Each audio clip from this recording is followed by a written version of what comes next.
Baik, selamat datang kawan-kawan dalam acara Maneleo Baca Rita dan Orang Hebat. Dan telah hadir bersama-sama dengan kita dalam acara ini kakak kita, sahabat kita, orang hebat, Kak Frit Jerry Besi. Welcome Kak Frit di acara Baca Rita dan Orang Hebat.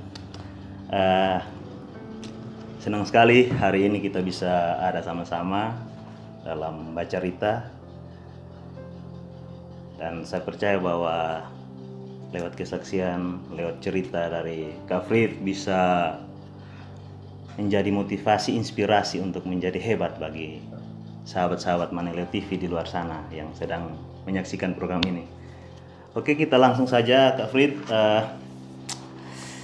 Kak Frit bisa ceritakan kisah kesaksian hidup dari awal sampai sukses. Ya, terima kasih buat Bro Frankie dan tim yang sudah ada di tempat ini. Terima kasih buat kesempatan yang diberikan.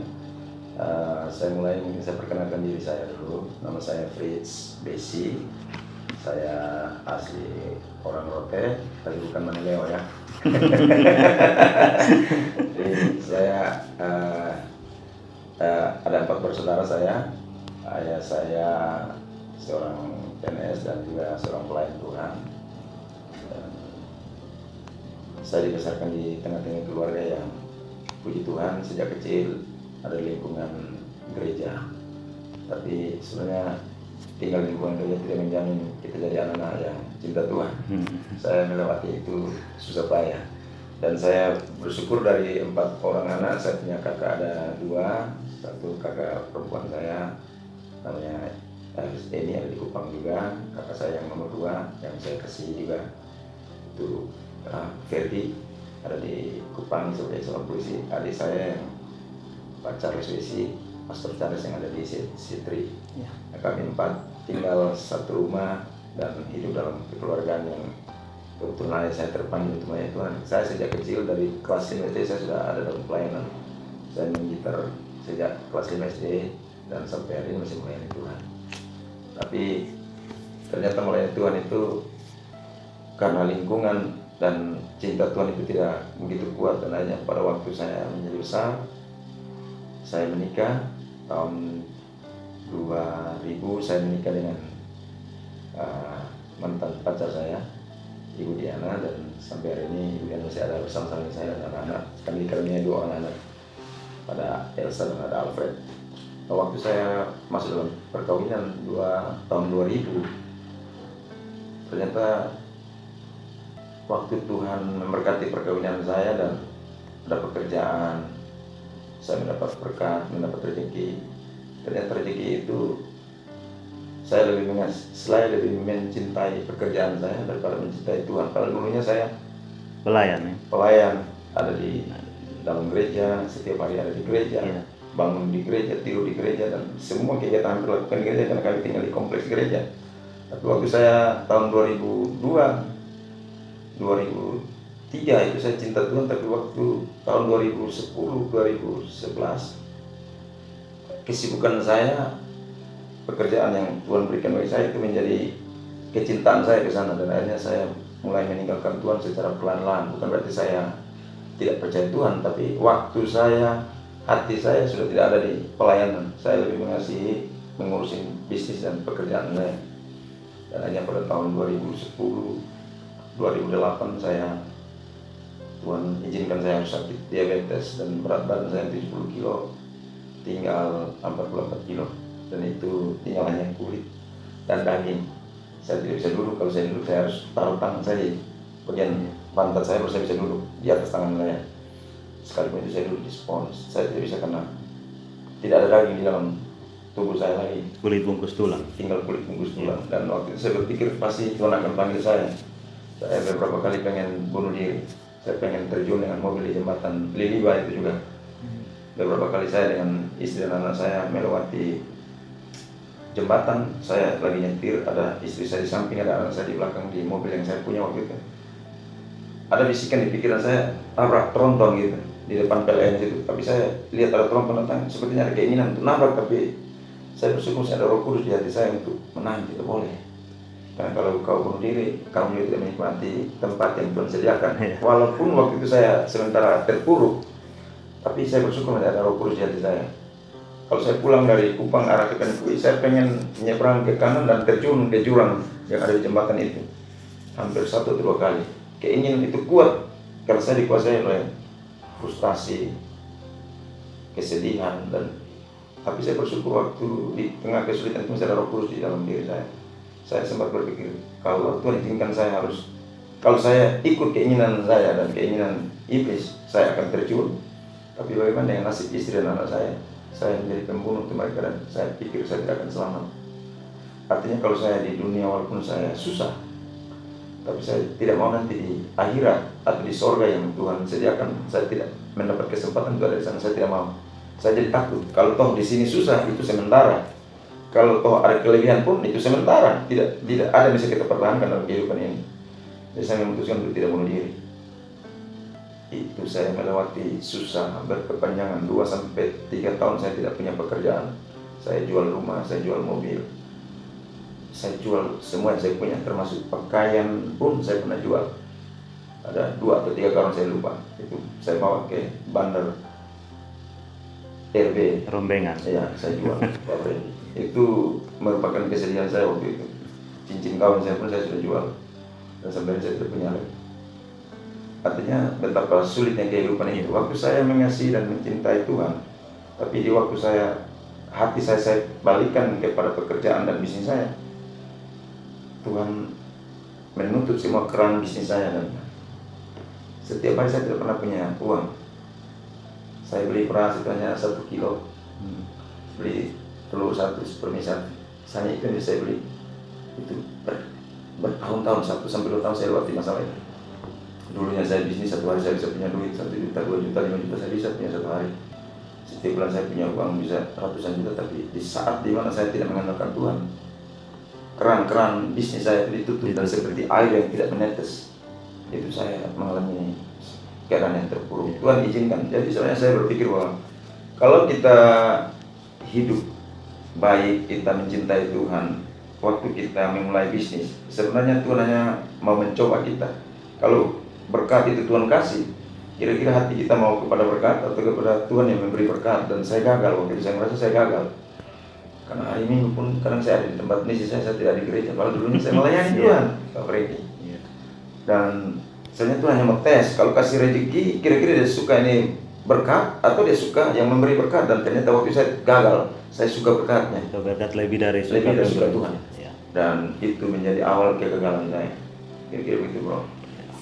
Oke, Kak Frid, dari tadi yang waktu diceritakan bahwa Kak Frid mengalami sakit lalu mencoba bunuh diri, itu apa sudah frustrasi karena sakit atau karena terpuruk dalam pekerjaan? Tidak, jadi waktu itu saya sementara bekerja, saya punya proyek, saya sementara bekerja, tapi tiba-tiba sementara dalam pekerjaan saya mengalami sakit, dan itu bisnis semua masih jalan enak, tiba-tiba saya sakit, dan saya tidak tahu kalau itu sakit diabetes karena tidak terasa. Saya istirahat 1 bulan, saya tidak ke tempat proyek, dan tiba-tiba karena banyak tidur, badan saya habis, berat badan saya langsung drop dan sisa 44 kilo.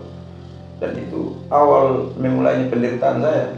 Saya merasa bahwa saya ingat cerita tentang Ayub. Iya. Tapi kan beda, Ayub kan cinta Tuhan. Saya mulai tidak cinta Tuhan waktu itu, beda. Nah,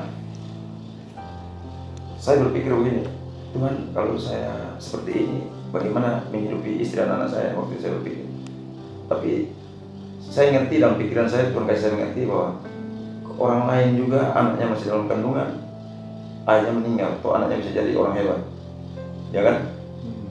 Artinya kan saya tidak punya kuasa untuk merencanakan apa yang hebat buat anak dan anak-anak saya dan rumah tangga saya. Hari itu saya ngerti, ternyata saya harus kembali kepada Tuhan. Jadi sempat frustrasi, tapi dimulainya dari keadaan yang baik-baik, bukan karena sakit, bukan karena stres, karena bangkrut dan lain-lain baru saya sakit. Tidak, awalnya kondisi saya ada baik, tiba-tiba saya sakit dan berhenti terus sampai tidak punya apa-apa, makan pun susah, kadang makan kosong. Tapi yang saya ingat setiap hari saya bangun pagi, waktu saya tidak mau menyalahkan Tuhan. Karena saya ngerti, kemudian saya tahu ini hukuman dari Tuhan untuk saya. Lalu saya setiap hari saya bilang, Tuhan, saya minta ampuni saya Tuhan.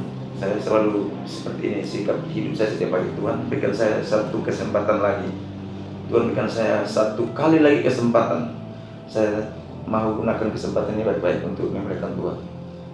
Setiap hari, dan itu saya lakukan hampir 2 tahun.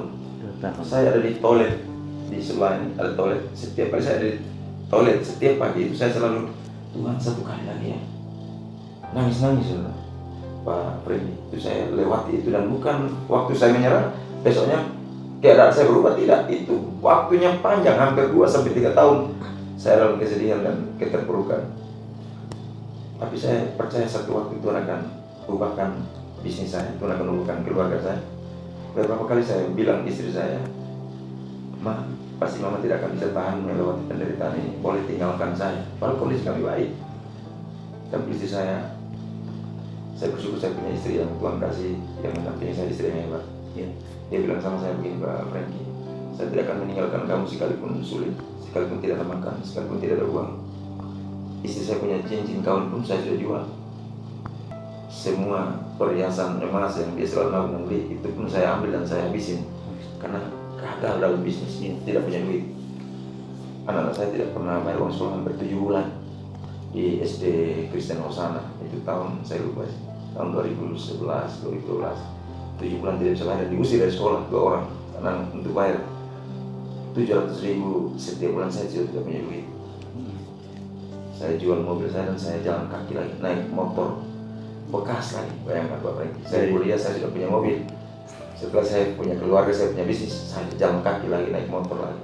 Tapi itulah keadaan yang Tuhan izinkan supaya saya kembali kepada Tuhan. Dan saya bersyukur saya bisa kembali kepada Tuhan, Tuhan berikan saya. Oke Kak Frit, dari cerita ini pasti ada titik balik. Ya. Dari tadi Kak Frit Ya. katakan bahwa Kak Frit dalam keterpurukan, mungkin bisa cerita peristiwa titik balik sehingga sampai akhirnya Tuhan pulihkan dari titik nol dalam hidup itu sampai sekarang. Satu kali saya ingat, saya dalam penderitaan, saya di tempat tidur. Setiap hari saya tidur, saya bangun pagi itu jam 8 atau jam 9, jam 7, jam 8 saya sudah bangun. Tapi saya tidak bisa jalan karena kondisi fisik saya yang hanya 44 kg berat tubuh saya itu tidak kuat menopang struktur tubuh saya. Iya. Jadi setiap kali saya bangun, saya selalu di tempat tidur, saya hanya bisa di pinggir tempat saya hanya bisa begini. Dan istri saya datang lap saya dengan handuk basah. Setelah itu ganti saya punya pakaian, saya itu orang stroke. Iya. Saya dibaringkan kembali, nanti jam 1 saya dibangunkan lagi, makan lagi. Saya keseharian saya seperti itu. Saya tidak bisa kerja. Satu kali kakak ipar saya datang di rumah saya, lalu dia bilang begini, kalau kamu tidur terus ini, kamu hanya tunggu mati. Mendingan kamu bangun, kita pergi cari pertolongan, kita cari orang berdoa atau apa. Saya bilang, minta maaf, bapak saya pendeta, saya juga tinggal di gereja, saya juga tahu diri, saya sudah berdoa sama Tuhan. Kalau Tuhan izinkan saya mati itu bukan masalah, tapi saya bersyukur kalau sekarang saya mati, saya sudah mengasihi Tuhan dan saya tahu saya ke surga. Tapi dia bilang, tidak, lu bangun sudah, kita pergi. Lalu saya bilang begini, jangan bawa saya ke dukun. Kalau kalian bawa saya ke dukun, saya tidak akan ikut. Ini saya tinggal tunggu waktu untuk pulang, saya bilang. Jadi kalau saya pulang, saya mau ke surga, saya bilang gitu. Itu seperti itu Koregi. Karena setiap hari saya bilang, Tuhan mau ambil saya, silakan. Karena sudah 2 tahun, setiap hari saya seperti mempersiapkan diri untuk pulang. Dan saya bilang, istri saya, pasti saya pulang. Saya bilang gitu. Lalu istri saya sempat bilang, kalau bapak pulang, saya pun tidak akan punya suami lagi, saya akan urus anak-anak. Saya bilang, saya tidak ada lagi, saya tidak mengurus, saya bilang begitu. Sampai begitu Pak Franky. Artinya saya sudah siap, karena itu berkepanjangan dan setiap hari saya, Tuhan mau ambil saya silakan. Tapi kalau Tuhan izinkan saya hidup lagi, bagaimana saya bisa hidup dalam penderitaan seperti ini? Dan waktu mereka bawa saya ke satu tempat, saya tidak bisa sebut nama orangnya. Waktu saya pergi ke tempat itu di kilo 10, waktu saya datang dengan mobil, saya masih ada mobil waktu itu, datang, tapi saya tidak bisa nyetir, jadi ada orang yang nyetir saya. Waktu sampai di tempat itu, saya lihat kok semua orang bawa botol air minum. Ada yang bawa Aqua 2, 3 yang besar-besar. Lalu sampai di mobil saya bilang, wah orang-orang mau kemana, mau piknik atau apa? Lalu saya suruh ipar saya coba turunkan kaca, saya tanya, mau apa kalian datang bawa air? Mereka bilang, Pak, kalau datang mesti bawa air supaya didoakan, lalu pulang bisa minum dan siram-siram dulu. Saya bilang, wah ini hamba Tuhan, tapi ini sebenarnya dukun. Saya bilang, tidak usah, saya langsung balik mobil dan kita langsung pulang, saya tidak turun. Lalu mereka bawa saya ke dekat undangan situ lagi. Nah karena saya sakit, saya hanya butuh pertolongan, jadi hanya mereka bawa saya, saya ikut. Cuma kan saya masih punya hati, saya tidak mau ke dukun. Sampai di Undana, katanya ada satu ibu juga di situ doakan orang bisa sembuh. Sampai sana orangnya tidak ada, langsung sudah kita pulang. Ini kalian bikin kacau, saya bilang. Waktu mau sampai di rumah, saya tinggal di Palapa, sampai di Ogogo. Lalu mereka bilang, Pak ada satu lagi, kita ke sana, kita ke tempat itu. Dan waktu sampai di situ saya lihat, nah, ini mungkin boleh nih Tuhan pakai. Saya bilang, saya lihat. Waktu datang, singkat cerita orang itu terima saya, lalu kita masuk ke ruang doanya. Ada rumah doa di samping rumahnya di Manutepen, namanya Pak Ishak Ruji. Saya bisa sebut namanya Pak Ishak Ruji namanya. Lalu saya bilang ini, saya bilang istri sama ipar-ipar saya bilang jangan ada yang ngomong karena saya mau tahu ini pendeta, ini hamba Tuhan atau dukun. Karena kalau dukun mendingan kita pulang. Ini saya mau mati, saya tidak mau diantar saya ke neraka, saya tidak mau. Waktu sampai dia bilang gini, Pak sakit apa? Saya bilang saya tidak tahu saya sakit apa. Karena saya juga pengen tahu ini hamba Tuhan atau tidak. Saya mau tes ini, kalau dia salah berarti wah ini bukan hamba Tuhan. Bayangkan sudah dalam hal yang susah, sulit dan terpuruk, saya masih pengen tahu dan saya mau coba ini hamba Tuhan atau tidak. Dan kalau kita lihat hamba Tuhan kan lihat dari buahnya ya Pak Franky ya. Iya. Saya melihat buahnya betul buah-buah kebaikan atau tidak. Dan waktu dia bilang Pak Frit, mari kita berdoa. Waktu doa, kan saya kaget, itu yang titik balik buat saya. Waktu doa, setelah doa, dia bilang begini, dia kasih saya ayat sih tapi saya lupa. Kesimpulannya, saya tidak pernah ke gereja. Saya sudah lari dari Tuhan dan saya tidak pernah memberikan persembahan. Pak Franky, itu langsung saya nangis Pak Franky. Karena saya ingat seperti video yang diputar kembali. Persembahan saya per bulan saya kalau saya sudah siapkan, belum hari Minggu, hari Jumat itu Tuhan sudah kasih masalah, saya butuh duit. Saya bilang istri saya, Mak, uang per bulan sudah bawa ke gereja belum? Jadi saya bilang, Papa ini masih ada, mau apa? Kita pinjam, dan sampai hari ini sudah ganti. Sampai hari ini Berulang-ulang. Bayangkan, jadi kadang-kadang Tuhan izinkan kesulitan itu datang mau coba kita, kira-kira kita masih setia memberi atau tidak, masih mengasihi Tuhan atau tidak, dan itu saya tidak lakukan, saya langgar semuanya. Lalu yang kedua dia bilang, kamu tidak pernah gereja. Bayangkan kalau dia tahu papa saya pendeta, dia tidak akan berani ngomong kan? Dia tahu kan ini anak pendeta pasti tinggal di gereja. Iya. Tapi karena dia tidak tahu, saya percaya itu dari Tuhan. Siang itu dia ambil minyak, dia doakan dan dia poleskan di tubuh saya semua. Dan waktu saya pulang hari itu, saya ingat hari itu hari Rabu 2012. Waktu saya pulang hari itu, besok paginya saya bangun, badan saya memang tidak ada daging, hanya ada tulang dan kulit, 44 kg berat saya. Tapi besok paginya saya bangun, saya jadi orang yang tidak pernah merasa sakit sampai hari ini Pak Franky. Kuat ya. Langsung saya bangun, saya jalan, lalu saya kaget, lalu saya teriak istri saya, Mak, saya sembuh. Lalu saya cek, kok tidak ada yang asam, tidak ada yang ngilu. Kalau setiap hari kan saya, waktu bangun kan saya seperti ini. Itu hari Rabu saya telepon Bapak saya, Tuhan tolong saya sembuh ya. Saya seperti tidak pernah rasa sakit. Seperti orang tidak pernah merasa sakit, padahal saya sakit sudah 2 tahun lebih. Iya. Hari itu Tuhan belikan saya.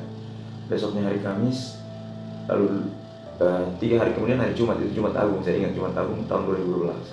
Saya ikut ibadah di satu gereja, di gereja Tabernakel di Ogogo. Di depan rumah saya ada gereja Tabernakel. Saya pergi ibadah situ. Lalu mereka punya liturgi jam 12 itu berdoa mengenang sengsara Yesus sampai jam 3. Jadi doa dan penyembahan sampai jam 3. Saya ikut di situ. Waktu saya sampai di gereja, Bapak Gembalanya dia bilang begini, mari semua berlutut. Nah kan saya kan masih tulang semuanya, tidak ada daging. Saya tidak pernah berlutut. Kalau saya berlutut, pasti saya tidak bisa bangun. Iya. Semua orang sudah berlutut. Saya masih duduk. Lalu Bapak Pendeta itu panggil lagi, mari kita berlutut. Semua berlutut. Tapi saya lihat kiri kanan semua sudah berlutut. Saya belum berlutut. Tinggal Pak Frit. Dia panggil lagi yang ketiga. Lalu saya bilang, Tuhan, kalau Tuhan izinkan saya berlutut, pasti ini ibadah bubar, karena saya pasti jatuh. Tapi kalau Tuhan izinkan saya berlutut, saya akan berlutut. Saya berlutut, saya ingat dari jam 12 sampai jam 3. Saya tidak memperbaiki kaki, posisi kaki saya. Tapi waktu saya bangun jam 3, saya tidak pernah rasa kram dan sakit. Itu saya merasa itu pemulihan dari Tuhan terjadi waktu itu. Dan sampai hari ini saya, walaupun saya masih menggunakan insulin karena diabetes, tapi puji Tuhan saya sembuh secara fisik. Jasmani saya sembuh dan dipulihkan Tuhan hari itu. Oke Frit, luar biasa pemulihan dari Tuhan, dan itu menjadi satu kesaksian yang hidup yang sangat memberkati. Saya pernah dengar Kak Frit, saat Kak Frit memulai usaha setelah pulih dari keterpurukan, Tuhan kasih visi untuk melihat jauh. Satu kali Pak Franky, itu saya ada di rumah ini. Nah, rumah ini saya bangun, ini sekarang jadi kantor saya. Satu kali saya duduk nonton dengan istri dan anak saya di belakang. Itu tahun 2012 ya. Waktu saya sedang duduk nonton, tiba-tiba saya pengen ke belakang, ke halaman belakang. Waktu saya ke halaman belakang, saya melihat ke samping kanan gedung kantor ini, itu masih hutan, karena itu bukan tanah saya. Tanah saya ini yang 2000 meter. Ini diberikan oleh almarhum ayah saya. Waktu saya lihat ke kanan itu jam 8 malam, tapi waktu saya lihat, seperti saya melihat satu perumahan dan atapnya berwarna merah semua. Kenangan itu masih ada di memori saya sampai hari ini. Waktu saya lihat, kelihatan bangunan-bangunan perumahan di samping situ yang hutan jati. Dan waktu saya lihat terang. Lalu saya panggil istri dan anak saya yang sedang nonton di ruang tengah. Saya bilang, "Mak, Elsa dan Alfa coba ke sini." Saya panggil ke belakang. Lalu waktu mereka sampai, mereka bilang begini, "Ada apa bapak?" Saya bilang begini, "Coba kalian lihat ke samping sana, apa yang kalian lihat?" Lalu anak saya yang kecil, dia bilang, "Bapak, itu kan gelap, itu kan hutan. Awas bapak stres, lalu bapak gila, kita semua malu." Nah, anak laki-laki saya sempat ngomong itu. Lalu saya bilang begini, "Bapak masih lihat ada perumahan di samping." Sejak itu Tuhan bawa pikiran saya untuk mulai bikin bisnis perumahan. Sebelumnya tahun 2004 saya pernah bermimpi punya bisnis perumahan, tapi uang saya tidak ada, tapi tidak cukup. Tapi waktu tahun 2012 Tuhan kasih saya visi untuk bikin perumahan. Saya sudah bangkrut fisik. Jadi waktu lihat visi itu posisi dalam keadaan bangkrut dan Tuhan sudah sembuhkan saya. Tapi bisnis saya belum dipulihkan. Saya sementara tidak punya pekerjaan. Saya waktu itu punya truk sudah 7 tahun, tapi saya parkir sampai sekarang masih ada parkir itu. Tidak saya jalani karena saya tidak bisa kerja lagi, habis uang, bangkrut. Tapi waktu Tuhan kasih saya visi itu, saya mulai berpikir saya mesti bikin perumahan. Tapi kalau bikin bisnis perumahan kan mesti punya uang, mesti punya tanah. Dua-duanya saya tidak punya. Nah, itu yang luar biasa. Suatu kali saya ambil laptop saya dan saya mulai mendesain bikin perumahan. Tanahnya tidak ada, Pak Franky, tapi saya bikin konsep saja. Lalu saya coba cari tanah, tapi saya tidak pernah dapat tanah. Kenapa? Semua tanah yang mereka jual itu harus bisa ditebus dengan uang, dan saya tidak punya uang. Satu kali saya pergi ke rumah mama saya, lalu mama saya bilang ini, "Kamu dari mana?" Saya bilang, "Saya lagi cari tanah." Lalu mama saya bilang, "Kamu mau beli tanah pakai uang dari mana?" Karena mereka juga tahu saya sudah susah. Lalu saya bilang, "Ya kalau ada yang mau jual tanah saya beli, nanti urusan bayarnya seperti apa saya tidak tahu." Nah, ini hanya masalah kepercayaan ya. Jadi kalau misalnya kita harus tunjukkan bahwa kita bisa dipercaya orang lain. Nah, bisnis itu sebenarnya sukses itu karena hubungan. Jadi kalau kita punya hubungan baik, sukses itu akan terjadi gitu. Saya percaya itu. Jadi waktu saya gambar rumah, tidak punya tanah, tapi saya sudah coba pasang iklan dan jual. Malah tanahnya belum dapat. Lalu waktu saya singgah di mama saya bilang, "Kalau kamu tidak dapat tanah, saya punya tanah ada 25 meter. Saya ingat mama saya bilang begitu, saya bilang, "Ma, bikin perumahan tanah 25 meter tidak cukup." Tapi hati saya pengen lihat tanah itu ada di mana. Nah, saya ingat mama saya dapat tanah warisan dari papanya, tapi sudah jual waktu kami sekolah, kami menikah, kami butuh biaya, kami sudah jual, dan saya pikir sudah selesai, tanah itu sudah lama. Nah, ternyata waktu saya izinkan lihat, saya pergi lihat, betul tanah itu 25 meter kali 60 meter. Saya coba menyesuaikan dengan gambar saya, ternyata saya bisa bangun 9 unit. Tapi untuk membiayai 9 unit kan butuh uang. Iya. Singkat cerita tanah itu saya minta beli, kami ke notaris dan saya beli. Lalu saya bilang sama saya, jual berapa? Saya bilang saya bayar 2 kali lipat. Jadi waktu itu harusnya hanya 75 juta, saya bayar 150 juta. Saya bilang saya beli mah, tapi tunggu tahun depan saya bayar. Nah itu yang Tuhan rancangkan ya. Mulainya dari situ Pak Franky. Waktu saya beli, saya jual tidak laku juga selama 2 tahun. Karena belum dibangun, masih hutan. Saya ke bank, itu bank tolak saya beberapa kali. Semua bank, ini saya keliling, datang minta bantu, tidak ada yang mau bantu.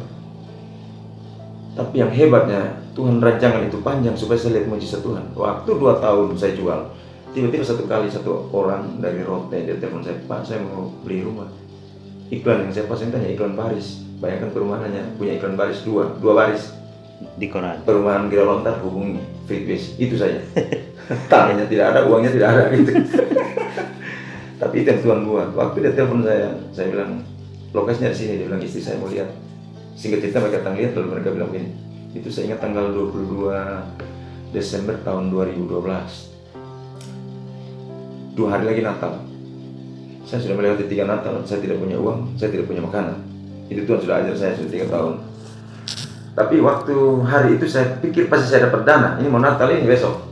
Tidak ada uang, istri saya, apa bisa ada uang? Ya, tidak apa-apa, bagaimana? Setiap kali Natal kami tidak ada di rumah, Pak Franky. Saya bawa istri sama anak saya yang motor, kami main ke pantai, kemana. Karena kalau kami di rumah, kami tidak punya makanan, kami tidak punya uang. Ada yang kunjungi. Ada yang kunjungi kami bagaimana? Saya harus menghindar dari rumah 3 tahun. Bayangkan betapa susahnya saya. Tapi waktu itu, tanggal 22 dia datang lihat, saya juga tidak punya kantor waktu itu. Nah bagaimana meyakinkan dia? Saya pinjamkan rumah bapak saya ruang tamunya saya buat jadi kantor 1 jam saja hanya untuk tunggu 1 pembeli. Lalu bapak saya bilang, wah ini mau Natal besok, lu jangan bikin kacau, ini kita punya ruang tamu, ini mau Natal, lu jangan bikin kacau. Terus saya bapak 1 jam saya hanya terima 1 tamu ini hari. Waktu orang itu datang, saya antar dia, lihat dan dia pulang, dia bilang begini, Pak Frit, saya mau beli tapi tunggu saya pulang ke Rote karena besok tanggal 23 saya mau pulang Natal di Rote, nanti tanggal 5 Desember, Januari saya balik, saya kasih Pak kabar.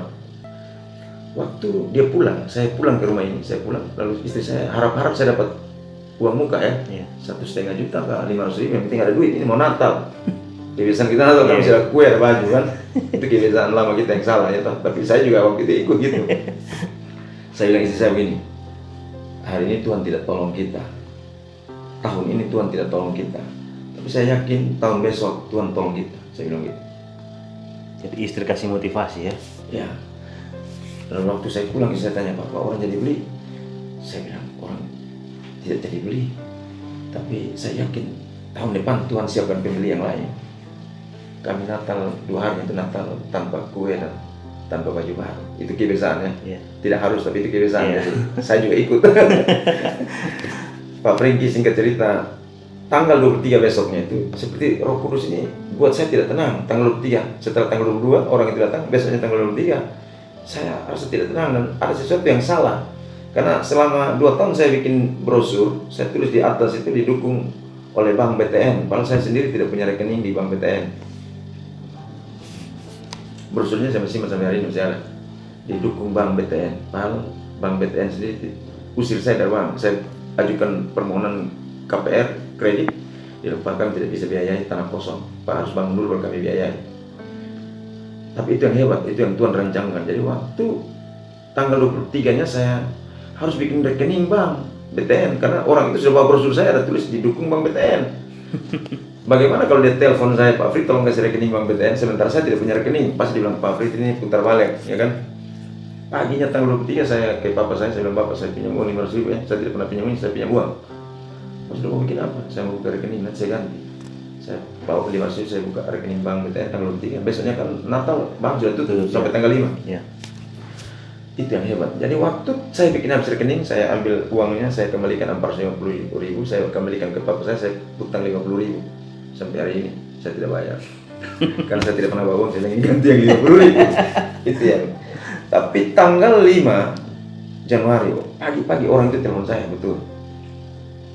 Pak Frit, saya jadi beli rumahnya, istri saya mau kredit tapi saya ada uang, saya mau cash, tolong kasih rekening Bank BTN, saya mau transfer uangnya sekarang 180 juta. Saya kaget Pak. Bayangkan kalau tanggal 23 itu saya tidak bikin rekening Bank BTN, hari itu mujizat itu sudah terjadi. Dan itu Tuhan berikan saya kepekaan untuk lakukan itu. Dan itu awal memulai bisnis perumahan. Saya memulai bisnis perumahan tanpa hutang 1 rupiah pun, tidak punya uang, tidak punya tanah. Dan saya tahu itu mujizat Tuhan. Saya bangun 5 rumah dari uang itu, Pak Frenkie. Saya hanya ambil gaji 1 bulan 1 juta selama 6 bulan. Saya harus jadi tukang cat, saya harus jadi tukang las, saya tukang belanja. Jadi belajar untuk Saya belajar lagi dari nol, memulai bisnis karir saya dari nol lagi. Kan tadinya sudah habis. Itu pengalaman saya. Dan Tuhan bawa lagi 2 orang beli cash lagi. Saya bangun 6 rumah tanpa hutang. Hari ini saya sudah bangun kurang lebih 400 unit. Saya tahu itu hanya karena Tuhan. Dan apa yang saya dapat hari ini, saya hanya tahu itu titipan Tuhan. Tuhan bisa ambil sebentar, Tuhan bisa ambil malam, Tuhan bisa ambil besok. Saya tidak bisa nahan. Hari ini saya ngerti bahwa semua itu hanya titipan. Artinya kalau Tuhan melakukan itu di saya, itu juga saya harus lakukan untuk orang lain. Kira-kira seperti itu. Anak-anak yang kerja dengan saya, anak-anak di gereja, yang latar belakang pendidikannya tidak sesuai dengan bidang ini, tapi hari ini mereka jadi anak yang hebat. Dan saya bersyukur mereka ada, istri saya yang mendoakan saya, keluarga saya mendoakan saya, papa mama saya mendoakan saya, dan bisnis itu bisa jalan sampai hari ini. Puji Tuhan, Tuhan rancangkan hal-hal yang hebat dalam kehidupan saya. Dan hari ini saya melihat bahwa itu hanya titipan. Itu bukan karena kerja keras saya, itu bukan karena kemampuan saya, itu bukan karena pendidikan saya, tapi hanya karena Tuhan ini semua bisa terjadi. Ya, jadi kawan-kawan Manelo TV, dari cerita yang kita dengar bahwa semakin kecil peluang itu semakin besar, Ya. mujizat yang Tuhan buat. Ya. Dan saya kenal Kak Frit ini orang yang peka melihat peluang. Ya. Oke Kak Frit, dari cerita-cerita tadi Kak Frit ceritakan tentang keluarga juga. Hubungan dengan keluarga cukup baik, karena memang kunci sukses juga salah satunya keluarga, dan istri sangat menjadi pendoa ya. Kak Frit, sebelum kita closing acara baca cerita dengan orang hebat, mungkin Kak Frit bisa memberikan tips, karena hari-hari ini banyak orang yang memulai sesuatu belum sampai pada taraf mulai sudah menyerah. Ya. Ada tips-tips yang bisa Kak Frit bagikan untuk teman-teman di Manelo TV yang mendengarkan atau menyaksikan program ini, bisa mendapat sesuatu yang berguna untuk mereka juga terinspirasi menjadi orang hebat. Ya. Ya. Jadi sebenarnya kalau bicara tips untuk menjadi sukses itu banyak. Kalau kita baca di Google, kalau kita bisa Search ya. search di Google, kita tulis bagaimana menjadi orang sukses, itu terlalu banyak. Dan saya yakin sudah ada patokannya gitu. Tapi kalau untuk saya, sukses itu sederhana. Bagaimana kita berdampak bagi orang lain.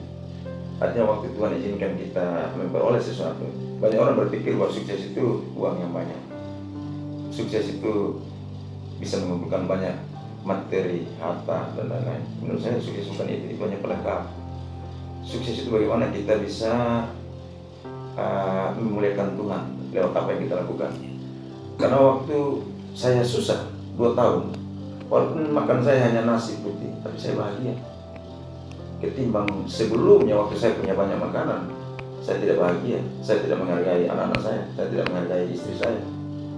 Tapi waktu saya sudah tidak ada makan, tidak ada uang, baru saya mulai belajar. Ternyata kebahagiaan itu tidak ditentukan oleh seberapa banyak yang kita miliki. Saya makan kosong di meja saya, tapi saya bahagia gitu. Karena memang itu yang hanya bisa saya dapat waktu itu. Untuk dapat nasi putih 1 piring sudah hebat gitu. Satu kali saya dikirimin beras 5 kg oleh pemulung. Pemulung. Orangnya ada di perumahan saya sekarang. Saya bikin rumah dan dia ada tinggal di sini. Pemulung. Satu kali pagi-pagi saya ingat istri saya bilang begini, Pak, ini kita punya beras tidak ada, Bapak ini beras habis untuk masak pagi ini.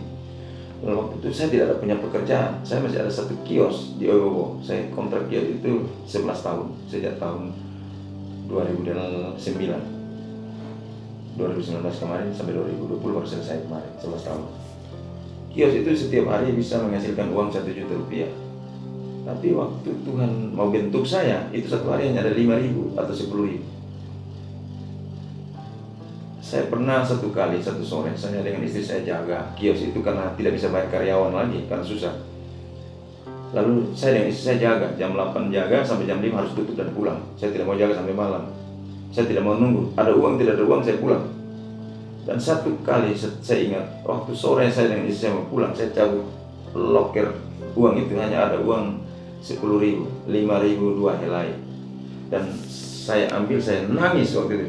Saya ingat, saya kasih istri saya, ini Mak, Mama arsitek S1, tapi hari ini Tuhan menghargai Mama dengan berkat 5.000, Mama bersyukur. Saya juga ambil saya punya, saya juga saya punya. Kami pulang.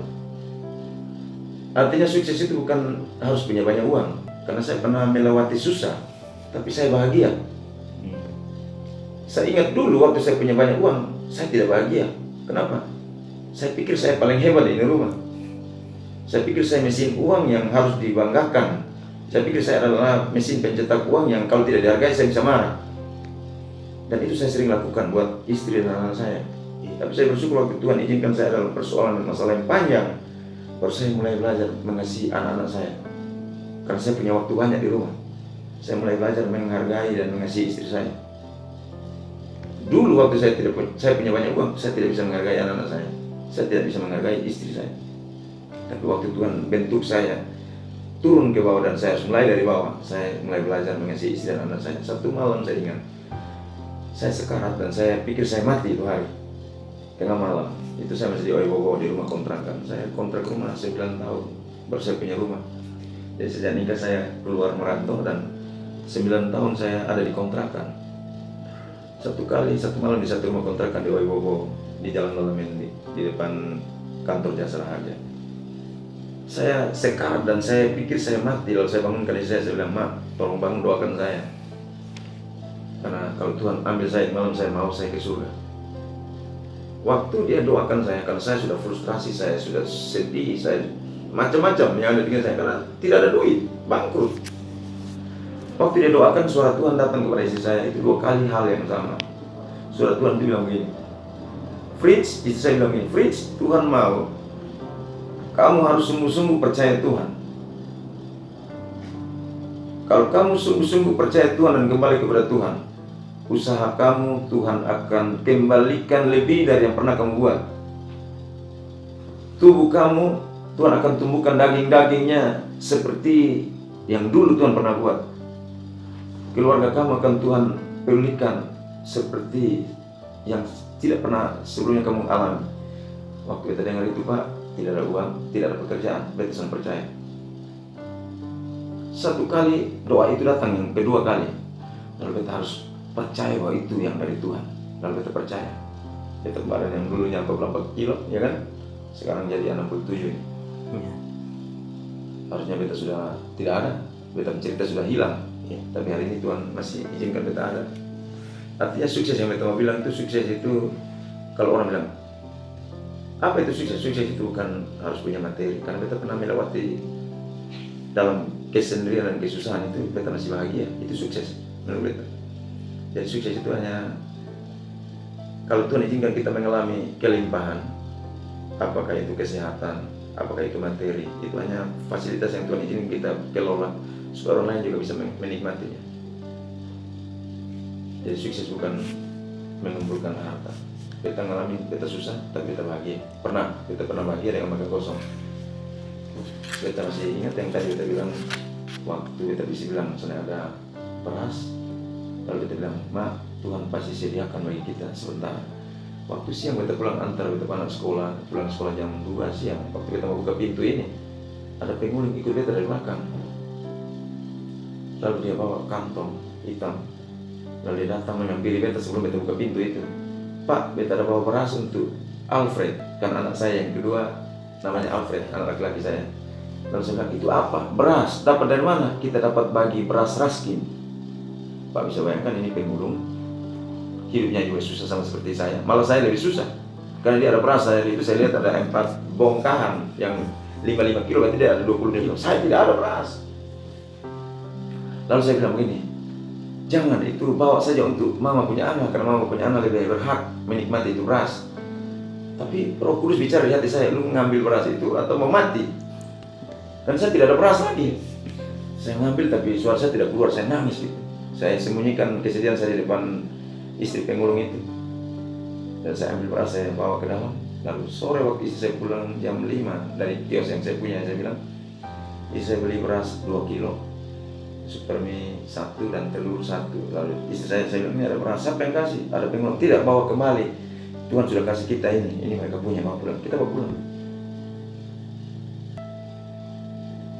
Jadi waktu bawa pulang, Kita bawa kembali berasnya ke tetangga saya waktu itu.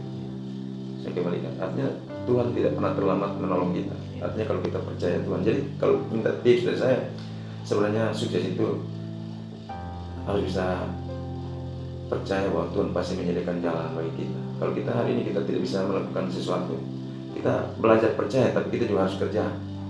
Kita juga harus punya kemampuan untuk bisa melihat kesempatan. Ya, dan dalam proses untuk sampai di sukses itu pasti ada banyak persoalan, tapi persoalan itu akan membentuk kita untuk menjadi orang-orang yang kuat. Karena waktu kita melewati masalah yang pertama, misalnya Tuhan sedang merancangkan kita untuk nanti ada masalah berikutnya kita bisa lewat. Dan saya bersyukur waktu saya 2-3 tahun tidak punya pekerjaan, itu Tuhan membentuk saya. Dan waktu Tuhan mempercayakan banyak hal, saya sudah harus tahu diri begitu, bahwa kalau saya salah lagi, ini pukulannya lebih keras. Saya tahu ini kesempatan terakhir saya. Saya selalu bilang, ini kesempatan terakhir. Karena dulu saya bilang Tuhan 1 kali lagi, dan Tuhan kasih. Ini kesempatan terakhir buat saya. Saya gagal 2 kali, saya bangkrut 2 kali, dan ini kesempatan terakhir saya. Kalau saya gagal lagi, berarti tidak ada jalan lagi. Tuhan akan kasih buat saya. Saya yakin dengan pengalaman yang Tuhan izinkan saya lewati, itu membentuk saya supaya ke depan saya bisa hidup lebih baik menyenangkan Tuhan. Hidup menyenangkan Tuhan bukan karena sudah punya apa-apa, bukan karena sudah punya banyak fasilitas lalu takut bangkrut lalu menyenangkan Tuhan, itu salah. Menyenangkan Tuhan itu wajib hukumnya kalau menurut saya. Di tengah-tengah kesulitan dan kesukaran, walaupun saya sibuk kerja, kalau masalah pelayanan saya utamakan, bukan berarti saya takut bangkrut, tidak. Saya malu sama Tuhan, karena saya sudah jadi yang tidak berguna, Tuhan angkat lagi. Seperti itu Pak Freddy. Oke. Jadi kawan-kawan Manelio TV, semoga Anda diberkati dengan tayangan tadi, cerita dari Kak Frit. Saya kutip dari pembicaraan tadi bahwa memang untuk sukses kita hanya perlu takut akan Tuhan. Dan siang hari ini kita sudah baca cerita ya Kak Frit. Terima kasih untuk waktunya. Semakin sukses dalam pekerjaan, semakin sukses dalam keluarga, dan semakin sukses untuk menginspirasi banyak orang untuk menjadi hebat ya. Jadi sukses yang sejati adalah bagaimana kita menjadi dampak yang berguna bagi orang lain.